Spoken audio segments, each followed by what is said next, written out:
सभी विद्यार्थियों को नमस्कार। स्वागत है आप सबका आपके अपने परिवार टीवी तारके में। आज की परिचर्चा हम जो करने चल रहे हैं उत्तर प्रदेश लोक सेवा आयोग, अन्य प्रदेशों के लोक सेवा तथा कृषि विभाग की जो भी संस्थाएं हैं सेंट्रल गवर्नमेंट की, उसमें जो परीक्षाओं का आयोजन किया जाता है। कृषि विज्ञान में जो है एग्रोनॉमी के टॉपिक से जो सिंचाई, वर्षा, जल निकास से संबंधित जो भी क्वेश्चन पूछे गए हैं उनमें से लगभग 20 से 25 क्वेश्चन मैं आपको सॉल्व कराऊंगा। इससे आपको ये अंदाज़ा लग जाएगा क्वेश्चन कहाँ से पूछे जाते हैं, किस टाइप के पूछे जाते हैं, कैसे घुमा फिरा करके पूछे जाते हैं और कौन कौन क्वेश्चन बार बार पूछा जाता है और आपको क्या पढ़ना है क्या छोड़ना है इसका अंदाज़ा हो जाएगा। तो आप परिचर्चा मेरे साथ अंत तक बने रहें। प्रश्न नंबर 1 कह रहा है कि भारत का सबसे सिंचित राज्य, भारत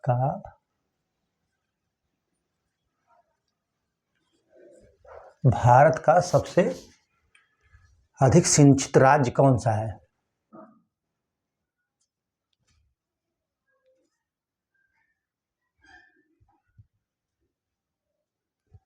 सिंचित राज्य कौन सा है? ऑप्शन ए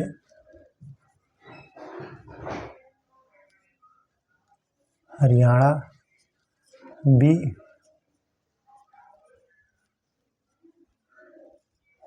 उत्तर प्रदेश, सी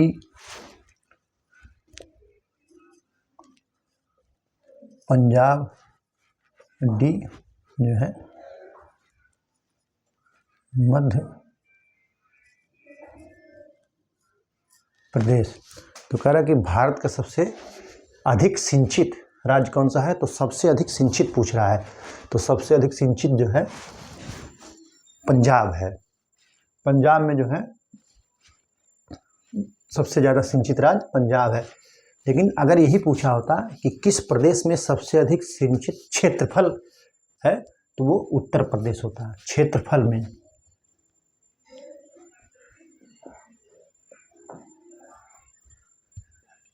में उत्तर प्रदेश होता है। लेकिन इस सिंचित किसमें पूछ रहा है?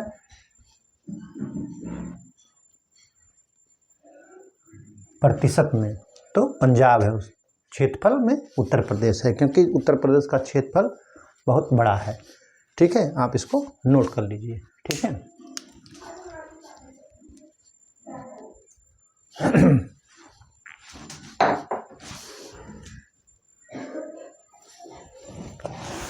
ये क्वेश्चन बहुत पूछा जाता है इसलिए आप इसको जो है नोट कर लीजिएगा, याद कर लीजिएगा।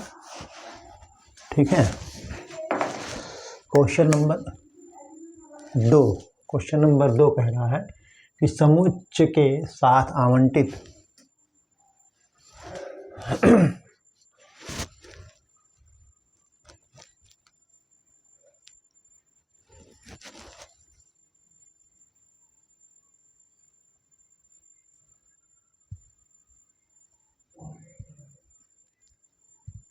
समुच्च के साथ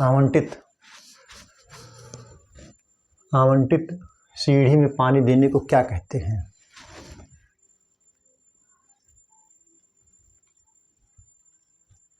सीढ़ी में पानी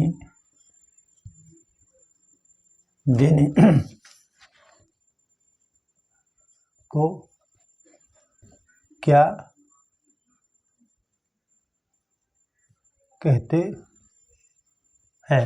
समुच्च के साथ आवंटित सीढ़ी में पानी देने को क्या कहते हैं? कह रहा है सुनिए,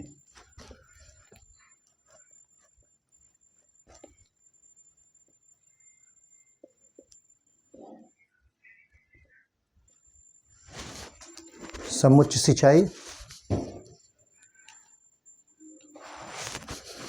सिंचाई, बी कह रहा है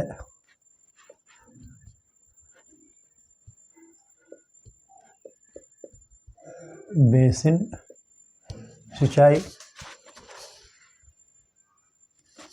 फिर कह रहा है सी कह रहा है सीढ़ीदार सिंचाई,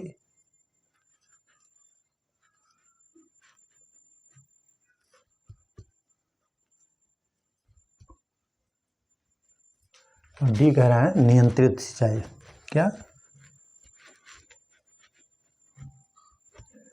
नियंत्रित सिंचाई। समुच्च के साथ आवंटित सीढ़ी में पानी देने को क्या कहते हैं?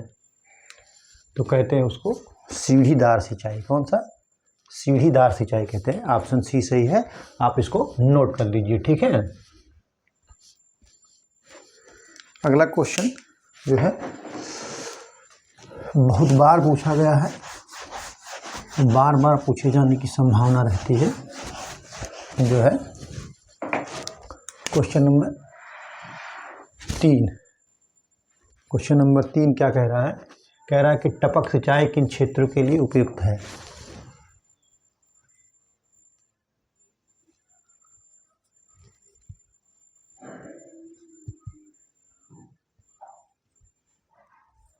टपक सिंचाई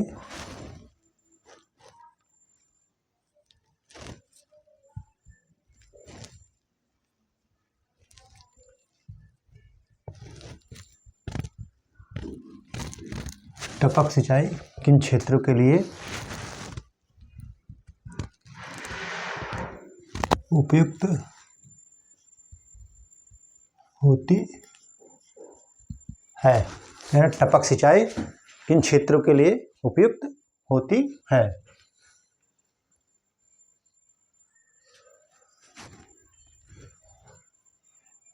उच्च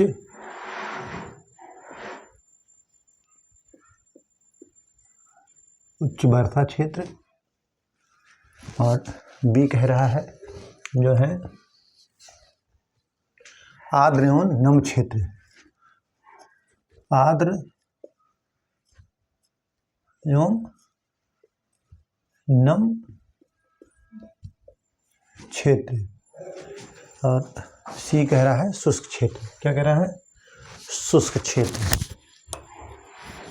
क्या कह रहा है? सी कह रहा है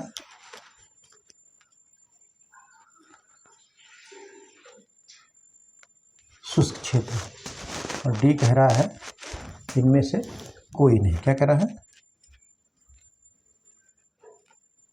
इनमें से कोई नहीं। तो टपक सिंचाई किन क्षेत्रों के लिए उपयुक्त है? तो है शुष्क क्षेत्र के लिए। कहाँ के लिए उपयुक्त है? शुष्क क्षेत्र के लिए उपयुक्त है। आप इसको नोट कर लीजिए।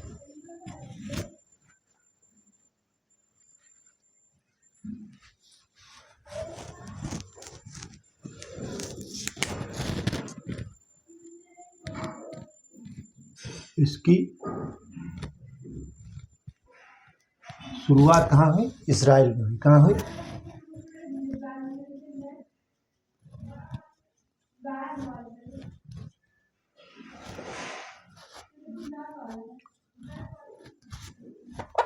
इसकी शुरुआत कहाँ हुई? इजराइल में हुई। जैसे कि कभी कभी क्वेश्चन पूछ भी लेता है कि टपक सिंचाई सबसे पहले कहाँ शुरू की गई या कहाँ विकसित हुई? तो इजराइल में विकसित हुई, इजराइल में शुरू हुई। और ये अक्सर पूछता है कि टपक सिंचाई जो है, जिसको ड्रिप इरिगेशन कहते हैं, ड्रिप इरिगेशन किन क्षेत्रों में की जाती है?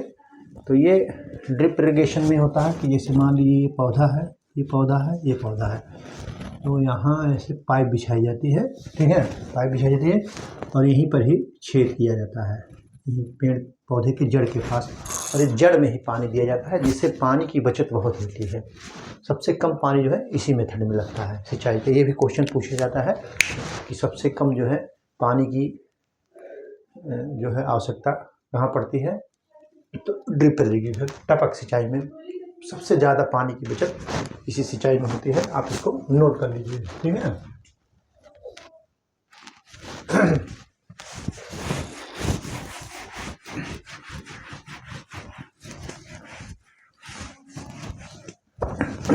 अगला question, question number 4। Question number 4 कह रहा है सब पौधों के लिए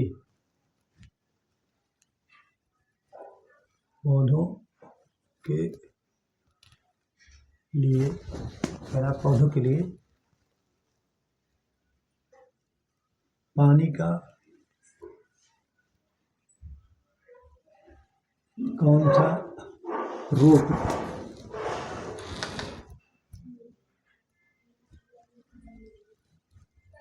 महत्वपूर्ण है। कह रहा है पौधे के लिए पानी का कौन सा रूप महत्वपूर्ण है। ऑप्शन ए हाइग्रोस्कोपिक जल,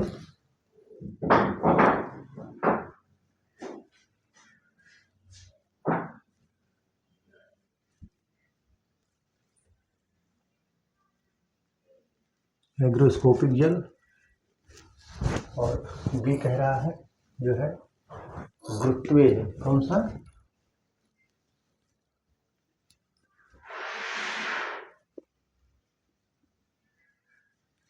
और गुरुत्वीय जल, और सी कह रहा है केशिका जल।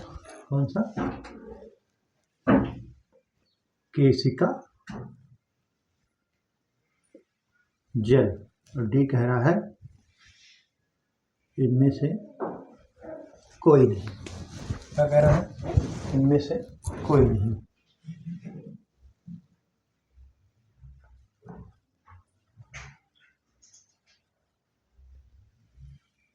इनमें से कोई नहीं। पौधों के लिए पानी का कौन सा रूप महत्वपूर्ण होता है? तो होता है केशिका जल, कैपिलरी वाटर जिसको इंग्लिश में बोलते हैं, ये जो है महत्वपूर्ण होता है।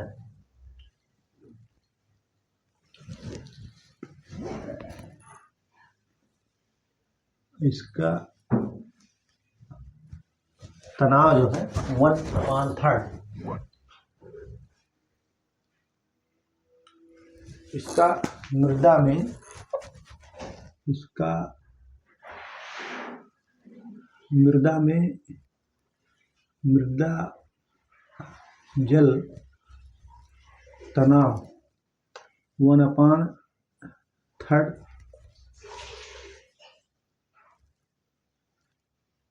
ATM से 1/3 ATM से 31 ATM के बीच होता है। क्या होता है? इसका मृदा में मृदा जल तनाव जो है 1/3 ATM से 31 ATM के बीच होता है। ठीक है, किसका? केशिका जल का। और यही जल जो है पौधे के लिए उपलब्ध होता है। कौन सा? यही जल जो है पौधों के लिए उपलब्ध होता है।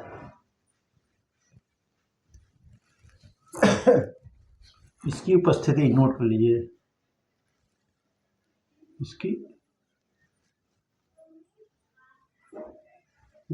इसकी उपस्थिति जो है, मतलब ये जो मृदा में जो रहता है,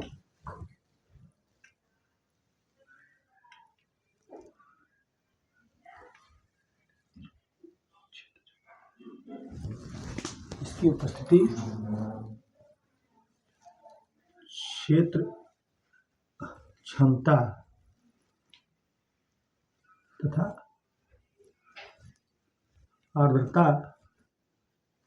आर्द्रताग्राही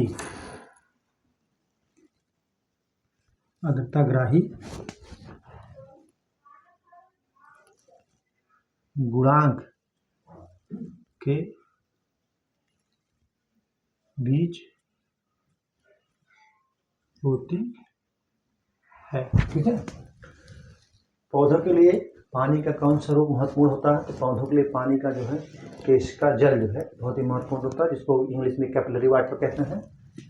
इसका मृदा में मृदा जल तनाव जो है 1/3 ATM से लेकर के 31 ATM के बीच होता है। इसकी उपस्थिति जो है क्षेत्र क्षमता तथा यानी फील्ड कैपेसिटी तथा आर्द्रताग्राही गुणांक यानी फील्ड कैपेसिटी तथा जो है हाइग्रोस्कोपिक कोफिशिएंट के बीच होती है। ठीक है, आप इसको नोट कर लीजिए। ठीक है।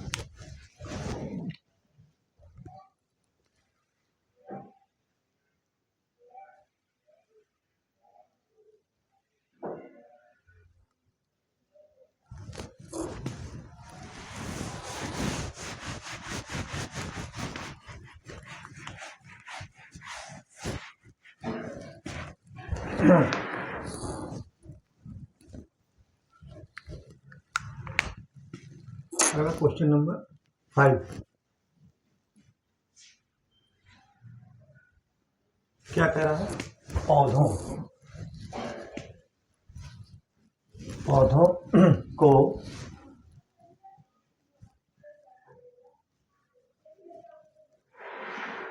भौम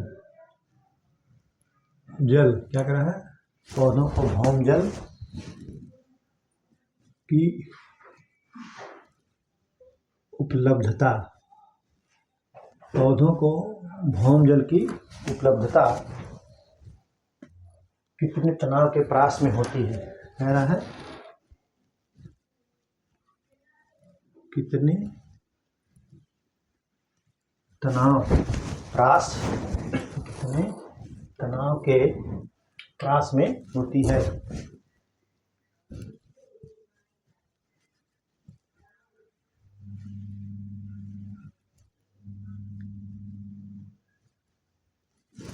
कितने पौधों को भौम जल की उपलब्धता कितने तनाव के प्रास में होती है? मैंने कहाँ से कहाँ होती है?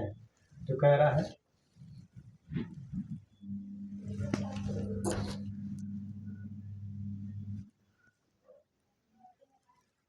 15 से 31, क्या कह रहा है? 15 से 31 एटीएम एटमॉस्फेरिक जो है टेंशन, क्या कर रहा है? एटमॉस्फेरिक ऑफ टेंशन जो है, ठीक। और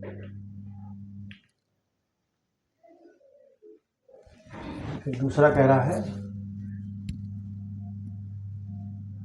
0 से कितना? 0 से 0.33 एटीएम, ठीक है। और फिर कह रहा है कि जो है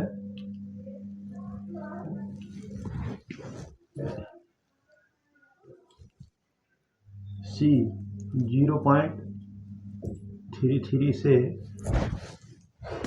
जो है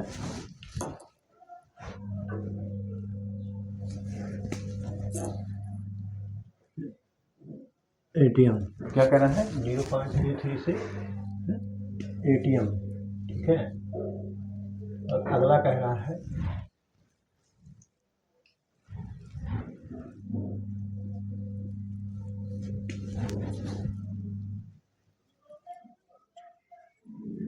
इक्कीस से 1000 एटमॉस्फेयर, ठीक है।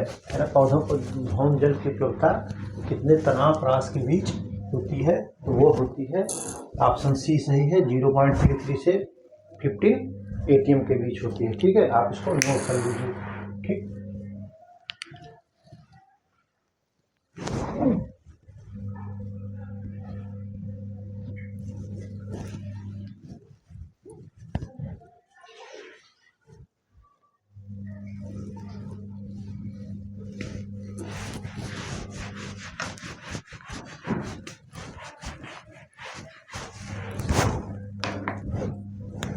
क्वेश्चन नंबर 6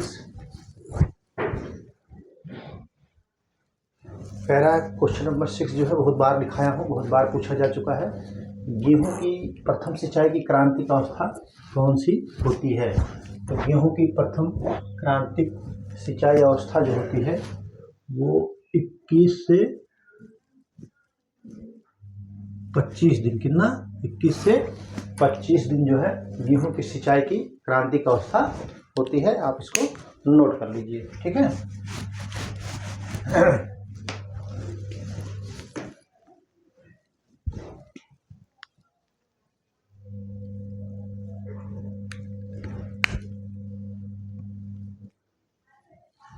कह रहा है पानी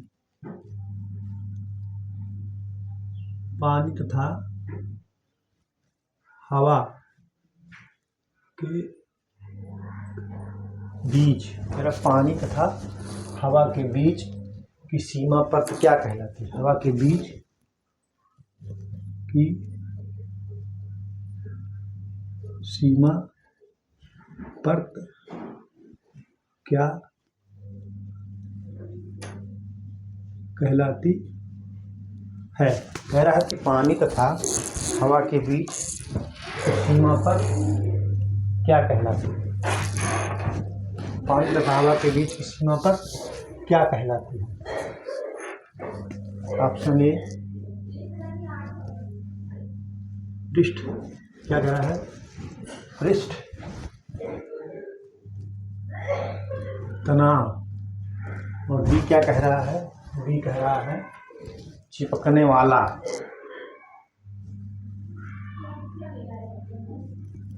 चिपकने वाला। और सी क्या कह रहा है? नवचंद्रक। क्या? नवचंद्रक।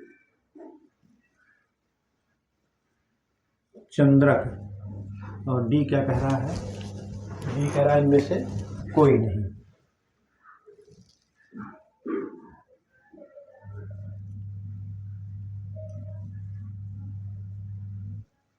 कोई नहीं। तो पानी तथा हवा के बीच की सीमा पर क्या कहलाती है? नवचंद्रक कहलाती है। क्या कहलाती है? नवचंद्रक कहलाती है। ठीक है, आप इसको नोट कर लीजिए। ठीक है, ये जो है आप इसको नोट कर लीजिए।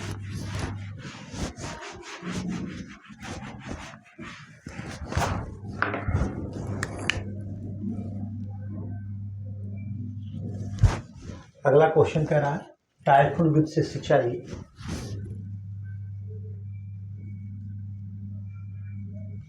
टाइफून विधि क्या कह रहा है? टाइफून विधि से सिंचाई। टाइफून विधि से सिंचाई किस फसल में प्रयोग करते हैं? किस फसल में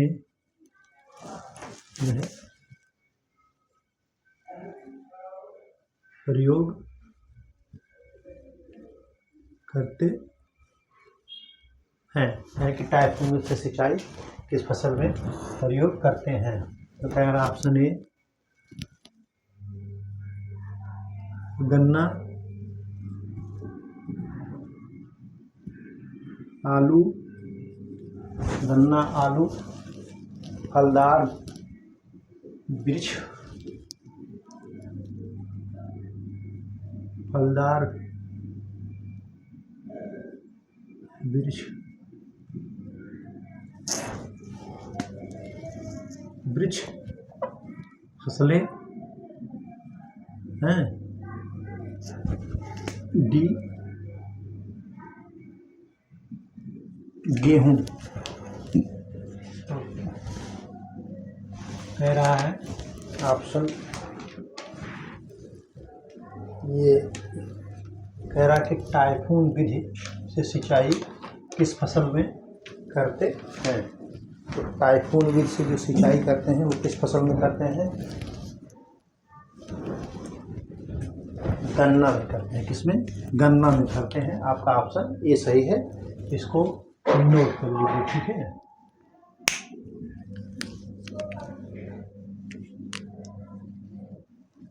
ये महाराष्ट्र में की जो है सिंचाई, इस विधि की टाइफून विधि की सिंचाई महाराष्ट्र में गन्ना की फसल के लिए ज़्यादा करते हैं और इसमें नियंत्रित रूप से पानी का प्रयोग किया जाता है। आप इसको नोट कर लीजिए। ठीक है, अगला क्वेश्चन जो हम आपको लिखाने जा रहे हैं, सॉल्व कराएंगे इसको। बहुत ही महत्वपूर्ण क्वेश्चन है ये। जो है सामान्य अध्ययन के भी क्वेश्चन पूछे जाते हैं और जो है एग्रीकल्चर में तो पूछा ही जाता है। ठीक है, अम्लीय वर्षा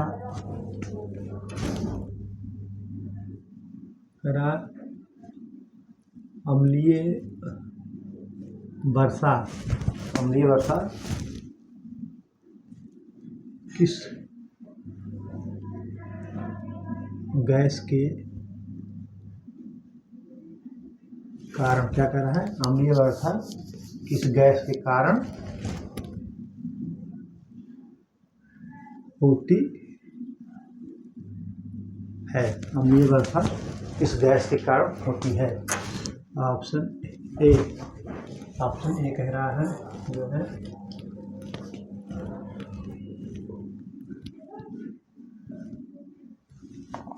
ओजोन माने O3,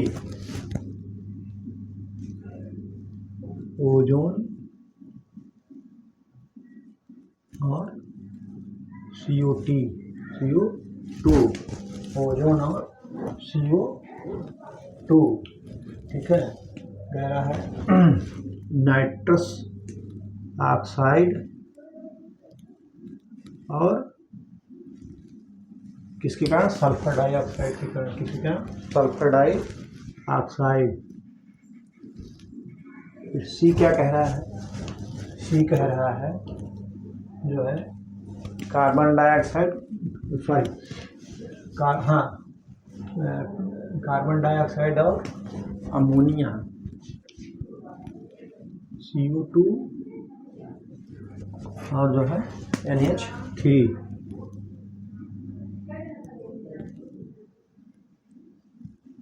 और डी कह रहा है कि कार्बन डाइऑक्साइड और कार्बन मोनोऑक्साइड। अम्लीय वर्षा जो होती है वो होती है नाइट्रस ऑक्साइड और सल्फर ऑक्साइड के, सल्फर डाइऑक्साइड के कारण, नाइट्रस ऑक्साइड और सल्फर डाइऑक्साइड के कारण होता है। आप इसको नोट कर लीजिए, ऑप्शन बी आपका सही है, इसको नोट कर लीजिए, ठीक है।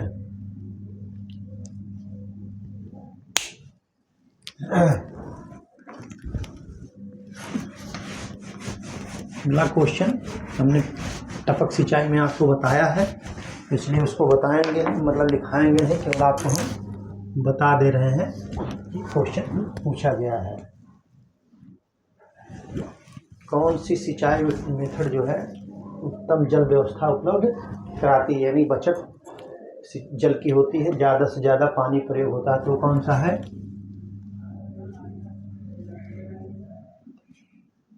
टपक सिंचाई। कौन सा, टपक सिंचाई कह लीजिए या ड्रिप इरिगेशन, ठीक है। अभी ड्रिप इरिगेशन के बारे में मैंने आपको डिटेल बताया है। अगला क्वेश्चन कह रहा है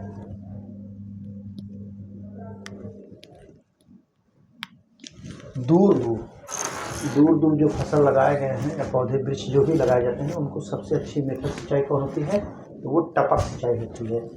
जैसे मान लीजिए ये यहाँ है, ये यहाँ है, तो पूरा ये सब भरना पड़ेगा। अगर उस तरीके से पानी कोई सिंचाई करेंगे, फुहारा करें या फ्लैट करें या कोई भी इरिगेशन करें, लेकिन जब हम पाइप यहाँ लगा देंगे ड्रिप इरिगेशन के लिए, तो इसको यहाँ खोल देंगे, ये यहाँ जो सर्कल है फिर यहाँ दे देंगे, यहाँ ऐसे इसकी सिंचाई यहाँ ऐसे इतने दूर में हो जाएगी, बाकी इसकी कोई आवश्यकता नहीं पड़ेगी। तो दूर जो फसलें लगाई जाती हैं या वृक्ष, उनके लिए सबसे बेस्ट टपक होता है। कौन सी सिंचाई, ड्रिप इरिगेशन बहुत उपयुक्त होती है, ठीक है। आप इसको नोट कर लीजिए।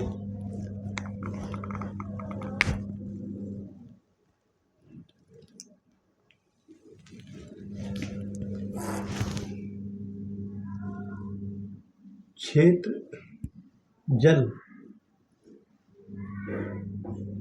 उपयोग करा, क्षेत्र जल उपयोग क्षमता किसके बराबर, करा क्षेत्र जल उपयोग क्षमता किसके बराबर होता है, क्षेत्र जल उपयोग क्षमता किसके बराबर होता है, ठीक है।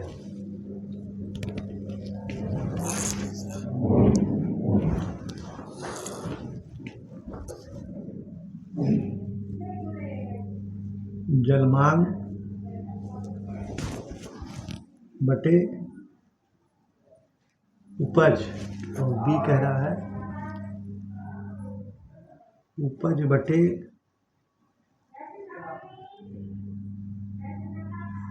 जलमांग, उपज बटे जलमांग।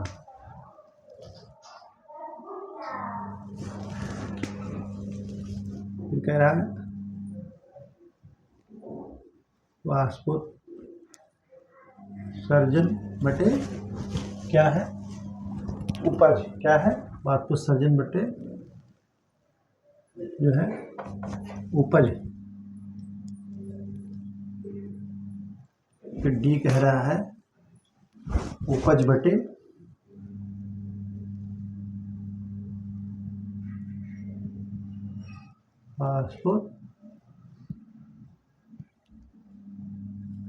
सर्जन। ठीक है, तो क्षेत्र जल क्षमता क्या होता है? तो क्षेत्र जल क्षमता जो होता है वो होता है उपज बटे जलमांग की। किसकी होता है? उपज बटे जलमांग। इसको आप नोट कर लीजिए कि जो है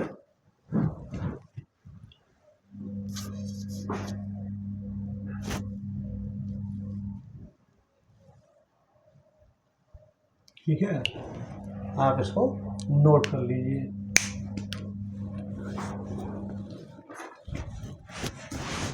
ये सब क्वेश्चन पूछे जाते हैं, आप जो है इसको तैयार कर लीजिए। सिंचाई से संबंधित है क्वेश्चन नंबर 9। क्वेश्चन नंबर 9 कह रहा है वह भूमि क्षेत्र जो एक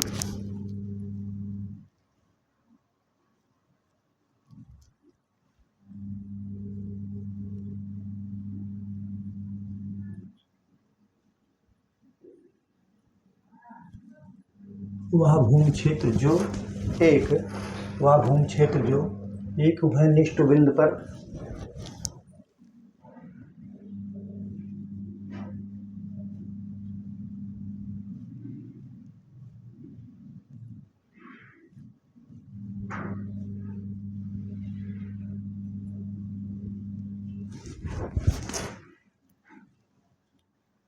निकलती है, उभयनिष्ठ बिंदु पर निकलती है, क्या कहलाती है? कह रहा है क्या कहलाती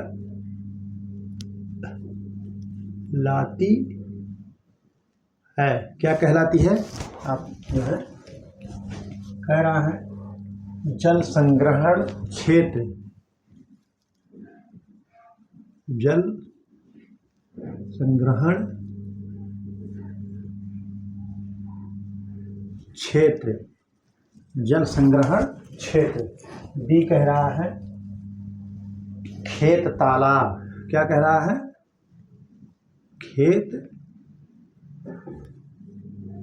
तालाब। और सी क्या कह रहा है? सी कह रहा है जल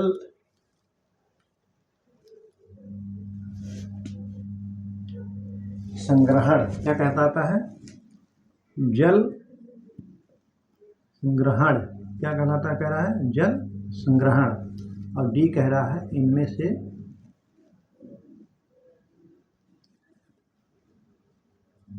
कोई नहीं। क्या कह रहा है? इनमें से कोई नहीं। तो वह भूमि क्षेत्र जो एक उभयनिष्ठ बिंदु पर निकलती है क्या कहलाती है? तो वो कहलाती है जल संग्रहण क्षेत्र। क्या कहलाती है? जल संग्रहण यानी water harvesting area. Water harvested area कहलाते हैं। क्या कहलाते हैं? Water harvested area. अगला क्वेश्चन टेक्निकली क्वेश्चन है, ये पूछा जा सकता है, तो आप इसको नोट कर लीजिए। Question number 10। क्वेश्चन नंबर 10 कह रहा है इनमें से कौन पौधों में नमी इनमें से कौन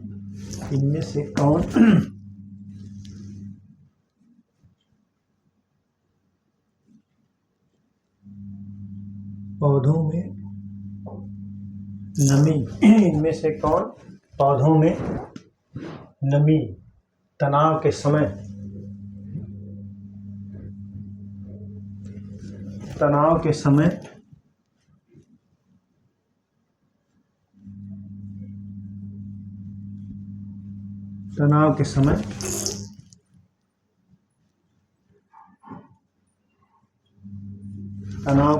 पौधों में संचित होती है।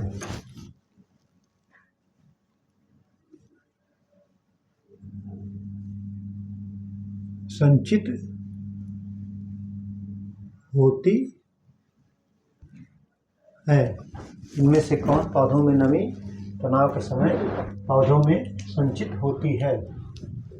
ऑप्शन ए कह रहा है जल, बी बसा, सी प्रोटीन, और डी कह रहा है, डी जो कह रहा है वो प्रोलीन। क्या कह रहा है? प्रोलीन।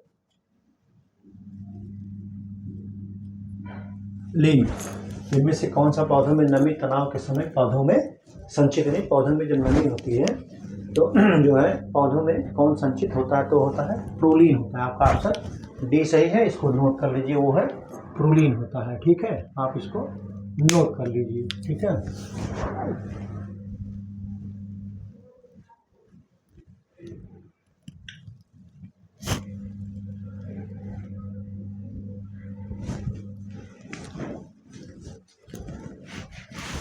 हो गया, आप इसको नोट कर लीजिए।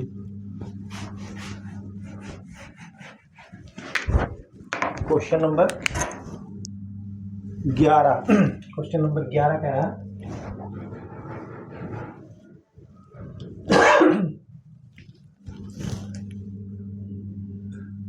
मृदा के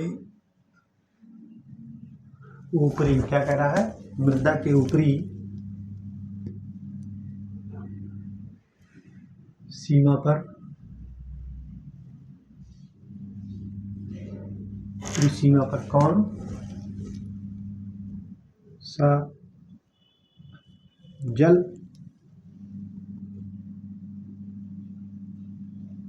उपलब्ध रहता है या होता है? रहता है या होता है? ठीक है, तो कह रहा है ऑप्शन ए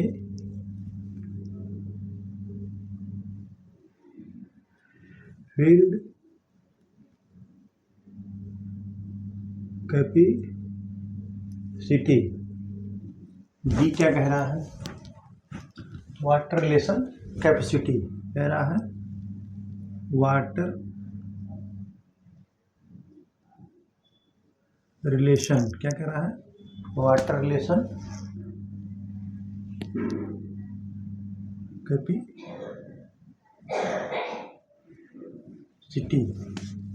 और सी क्या कह रहा है? सी कह रहा है जो है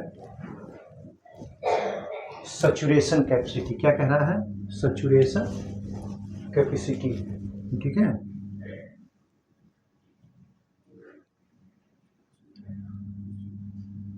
सैचुरेशन कैपेसिटी।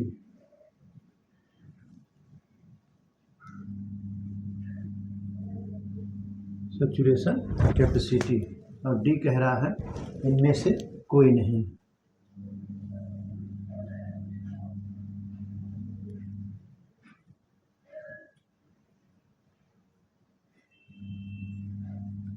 इनमें से कोई नहीं। तो मृदा के ऊपरी सीमा पर कौन सा जल उपलब्ध रहता है? तो वो रहता है saturation, field capacity.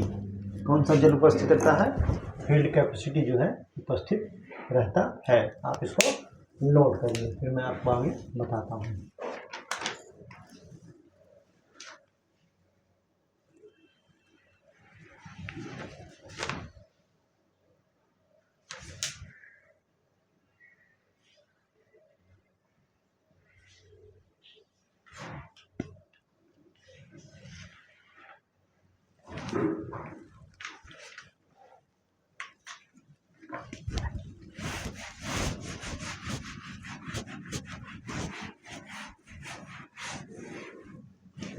Question number 12 क्या कह रहा है? क्वेश्चन नंबर 12 क्या कह रहा है? क्वेश्चन नंबर 12 कह रहा है विषम स्थलाकृत क्षेत्रों की जाने वाली सिंचाई, जैसे विषम। 12 कह रहा है कि विषम स्थलाकृति मतलब ऊबड़ खाबड़ हो, विषम स्थलाकृत के क्षेत्रों में की जाने वाली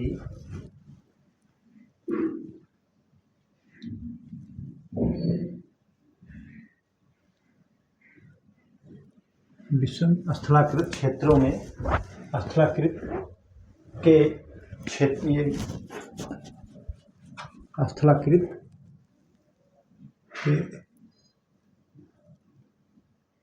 क्षेत्रों में की जाने वाली क्या होती है, जाने वाली सिंचाई होगी। सिंचाई विधि कौन सी है? सिंचाई विधि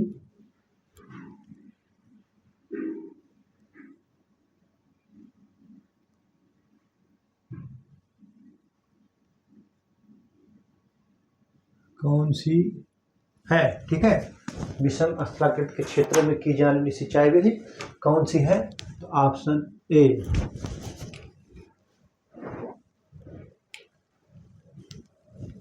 उपपृष्ठ सिंचाई। उपपृष्ठ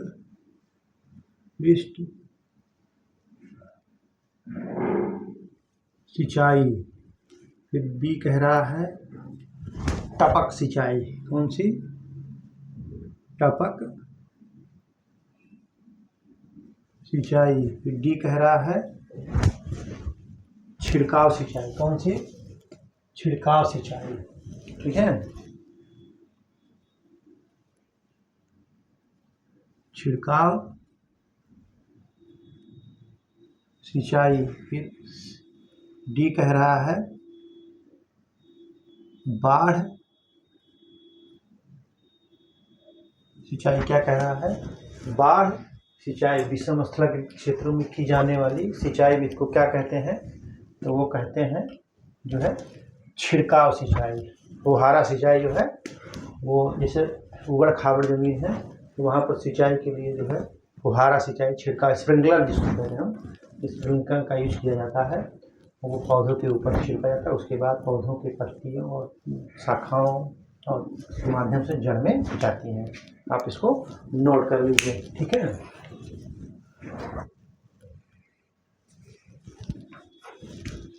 अगला क्वेश्चन बहुत ही महत्वपूर्ण है।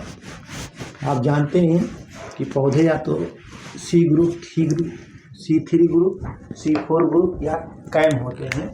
तो कह रहा है कि किसमें जो है सबसे अधिक जल क्षमता उपयोग होती है। जल प्रयोग क्षमता, जल प्रयोग क्षमता, जल प्रयोग क्षमता सबसे अधिक किसमें होती है? कह रहा है कि जल प्रयोग क्षमता सबसे अधिक किसमें होती है? Option A CAM, CAM, CAM. B कह रहा है C3, सी कह रहा है C4 और डी कह रहा है इनमें से कोई नहीं। इनमें से कोई नहीं, इनमें से कोई नहीं। ये क्या है? पौधे होते हैं, पौधे।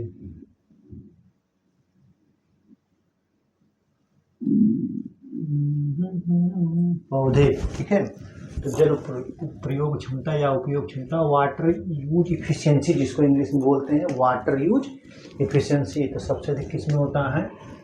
तो वो होता है कैम में होता है। किस में होता है? कैम में, CAM, कैम में जो है सबसे होता है।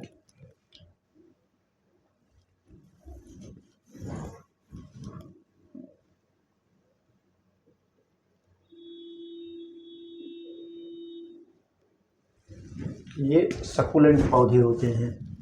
ये जो होते हैं सकुलेंट पौधे, जैसे घेटकुमारी और आपका नागफनी, ये सब जो है कैम पौधों के उदाहरण हैं। किसके हैं? कैम पौधों के उदाहरण हैं। आप इसको नोट कर लीजिए। सबसे ज़्यादा इसी में होता है, क्योंकि ये जो है पत्तियों को कांटे में परिवर्तित कर देते हैं। रेगिस्तानी पौधों में, रेगिस्तानी क्षेत्रों में मिलता है। क्वेश्चन नंबर 14, क्वेश्चन नंबर 14 क्या कह रहा है? कह रहा है कि समान प्रकार के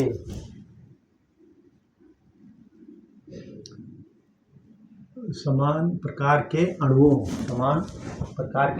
को बांधने वाला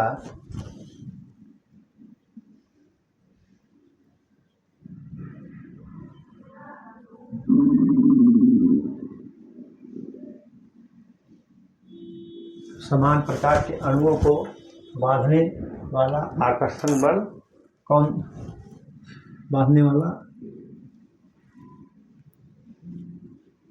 आकर्षण बल कौन है? आकर्षण बल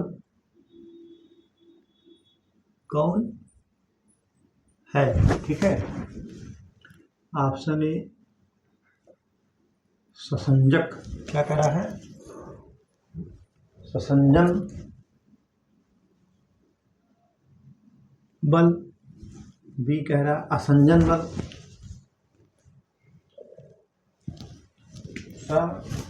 ससंजन बल, असंजन बल।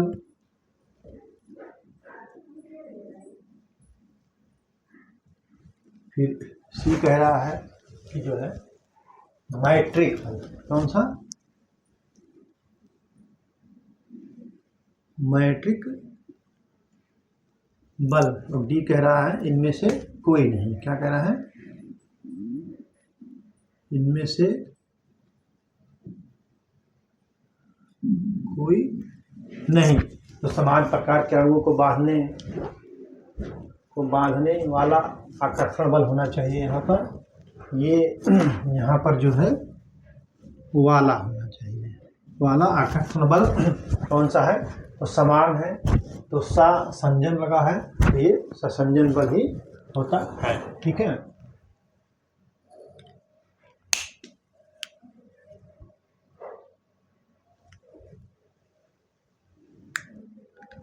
असंजन बल जो होता है वो जो है दो असमान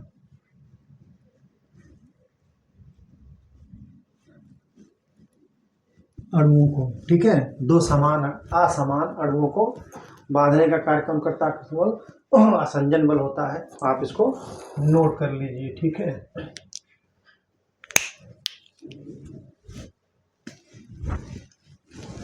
ये भी क्वेश्चन जो अगला है ये भी बहुत पूछा जाता है। एक क्वेश्चन आप खोज लीजिएगा, हम बताएंगे नहीं, ताकि आपको याद हो जाएगा। जब आप खोजेंगे तो आपको क्वेश्चन का आंसर अपने आप याद हो जाएगा। कहता है कि जो मृदा में जल और मृदा का जो आपस में जुड़े रहते हैं वो किस बल के कारण होता है? मृदा से जल जो है किस बल के कारण जुड़ा रहता है? तो इसको आप खोज करके कर लीजिए, नहीं फिर हम बताएंगे आपको। 15 कह रहा कि खुली नाली में जल प्रवाह,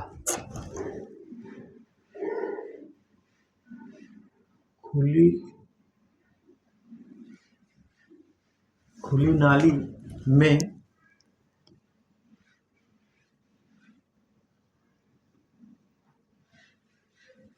नाली में जल प्रवाह को मापने का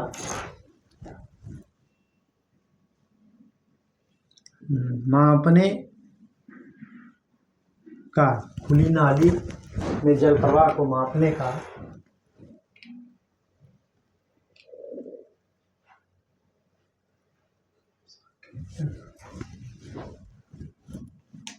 अंशांकित यंत्र कौन सा है?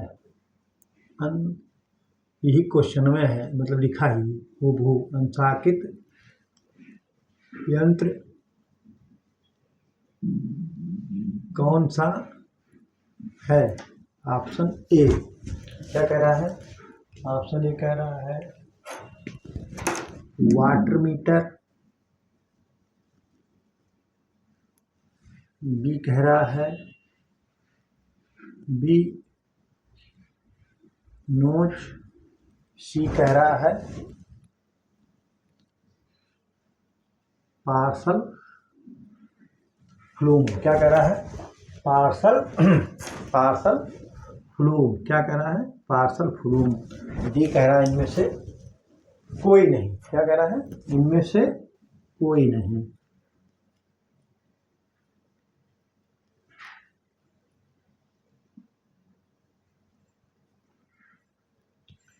इनमें से कोई नहीं, ठीक है। तो खुली नाली में जल प्रवाह को मापने का अंशकित यंत्र कौन सा है, तो वो पार्सल फ्लूम है। ये बड़ा सा रहेगा, पार्सल फ्लूम कौन सा है, पार्सल फ्लूम। आप इसको नोट कर लीजिए, ठीक है।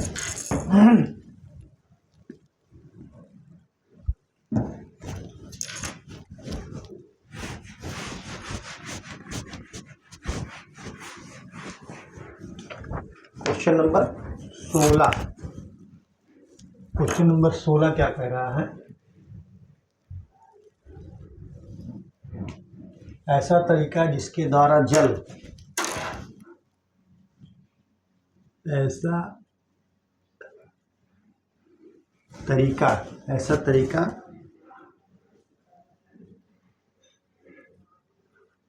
जिसके द्वारा जल, क्या कह रहा है, ऐसा तरीका जिसके द्वारा जल नियंत्रित रूप में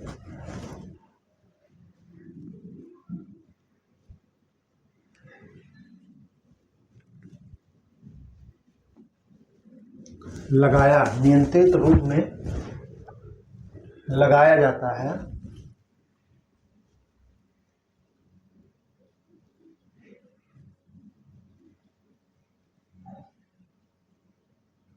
क्या कहलाता है। ऐसा तरीका जिसके द्वारा जल नियंत्रित रूप में लगाया जाता है, क्या कहलाता है।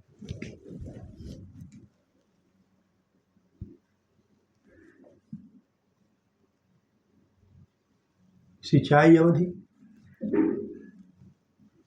बी कह रहा है सिंचाई सूचीकरण, सी कह रहा है सिंचाई विधि। क्या कह रहा है, सिंचाई विधि। और डी कह रहा है इनमें से कोई नहीं। तो ऐसा तरीका जिसके द्वारा जल सिंचाई रूप में नियंत्रित रूप में लगाया जाता है, क्या कहलाता है, तो सिंचाई विधि कहलाता है। क्या कहलाता है, सिंचाई विधि कहलाता है। आप इसको नोट कर लीजिए, ठीक है।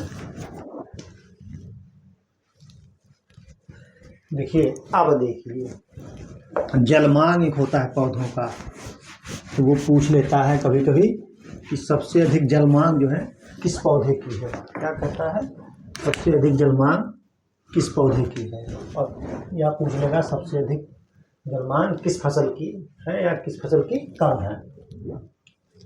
क्वेश्चन कह रहा है किस फसल की जलमांग, किस फसल की जलमांग सबसे अधिक है।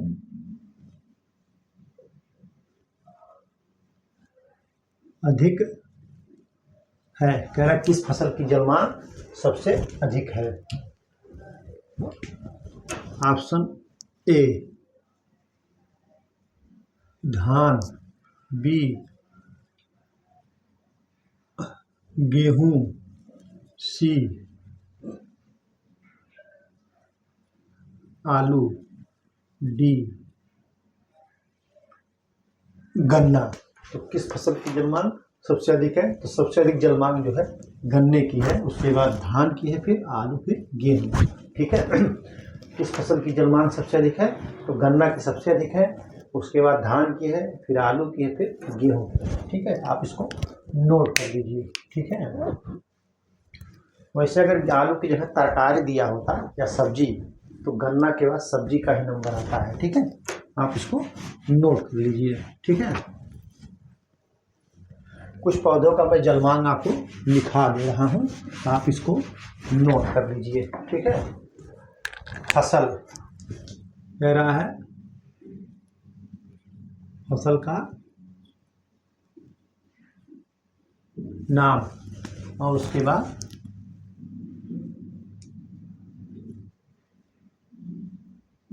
जलमांग, फसल का नाम जलमांग। फसल में क्या क्या है देखिए, गन्ना, धान, सब्जी,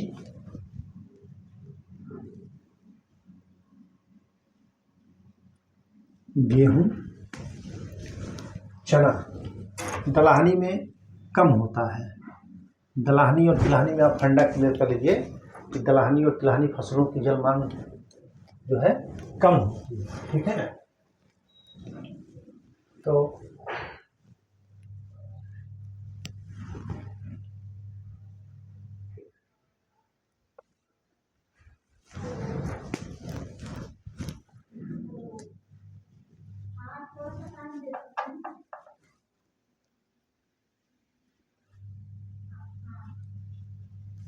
1500 से 200 सेंटीमीटर प्रति हेक्टेयर, और धान का ये सेंटीमीटर जो होगा वो 150 से 200 होगा। मिलीमीटर में जब होता तब होता है। 150 से 250 सेंटीमीटर प्रति हेक्टेयर, ठीक है। 150 से 250 सेंटीमीटर प्रति हेक्टेयर। ठीक, धान का जो है 90 से 250, देखिए इसका कम है, 90 से 250। सब्जी का कह रहा है कि जो है ये 100 से 150, कितना 100 से 150। गेहूं कितना है 45 से 65, कितना 45 से, ये सेंटीमीटर में है, मिलीमीटर में नहीं है, ठीक है, इसलिए कम आ रहा है। 25 से 40 सेंटीमीटर प्रति हेक्टेयर है। ऊपर देखिए सेंटीमीटर प्रति हेक्टेयर, तो एजन करते हुए मैं आ गया हूँ, आप इसको नोट कर लीजिए, ये बहुत महत्वपूर्ण है। जलमांग जो है अभी मैं आपको लिखा दूंगा, जो है उसका इकट्ठे आपको लिखा दूंगा, जैसे सोयाबीन का, बाजरा का, मेज का, ज्वार का, ठीक है, मूंगफली का, इन सब का लिखा दूंगा इकट्ठे आपको एक साथ, ठीक है। क्वेश्चन नंबर 18 कह रहा है बी नॉच क्या नापते हैं, ठीक है। कह रहा बी नॉच यानी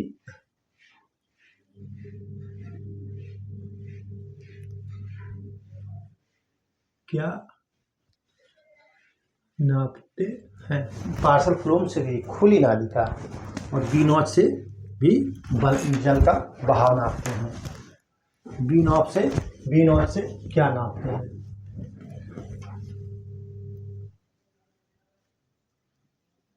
मिट्टी की लवणता, और बी कह रहा है जो है जल का बहाव, क्या जल का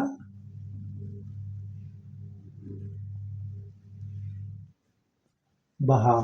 और सी से क्या नापते हैं, सी से जो है मिट्टी में क्या कह रहा है, मिट्टी में जल का पोटेशियम, क्या जल का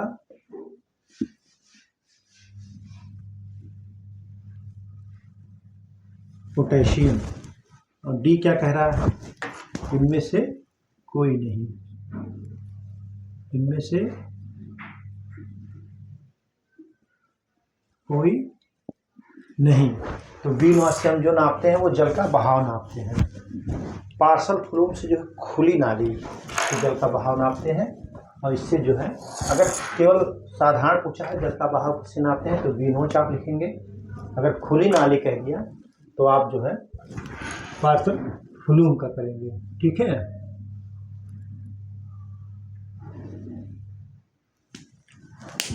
एक क्वेश्चन और लिखा दे रहे हैं, बहुत ही महत्वपूर्ण क्वेश्चन है, उसके बाद आज की क्लास बंद कर दी जाएगी। क्वेश्चन नंबर 19 कह रहा है कि पत्तियों में कौन से तनाव से, देखिए पत्तियों में, जड़ की बात नहीं कर रहा है, पत्तियों में, ठीक है, पत्तियों में कौन से तनाव, कह रहा पत्तियों में कौन से तनाव से जड़ से पानी ऊपर चढ़ता है। पत्तियों में कौन से तनाव से जड़ से पानी ऊपर चढ़ता है। क्वेश्चन ये कह रहा है कि जैसे मृदा जल को पौधे जड़ से अवशोषण करते हैं, मतलब वो अपने जड़ द्वारा अवशोषित करते हैं, जो जड़ में जल आता है वो किस तनाव से जो है जड़ से, जैसे ये पौधा है, ये जड़ें हैं, यहाँ से पानी जो है, यहाँ से पानी इसमें आया, तो ये जो है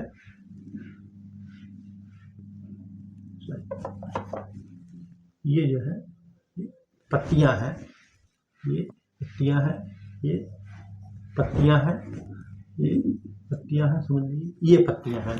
तो इनमें जो है पत्तियों में किस, यहाँ से यहाँ पत्तियों में किस बल से जाता है वही ये जानना चाह रहा है, ठीक है। तो कह रहा है रूट प्रेशर, देखिए क्या कह रहा है, रूट प्रेशर, और बी कह रहा है कि जो है ट्रांसपिरेशन, क्या ट्रांसपिरेशन,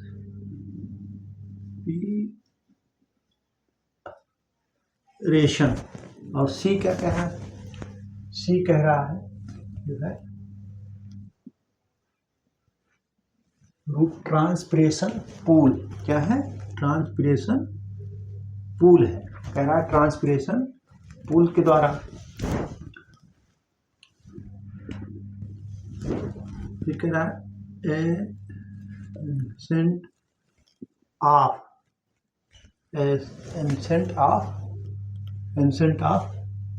शेप, क्या कह रहा है, एसेंट ऑफ शेप, और डी कह रहा है इनमें से कोई नहीं, क्या कह रहा है, इनमें से कोई नहीं, तो आपका ऑप्शन होगा बी सही।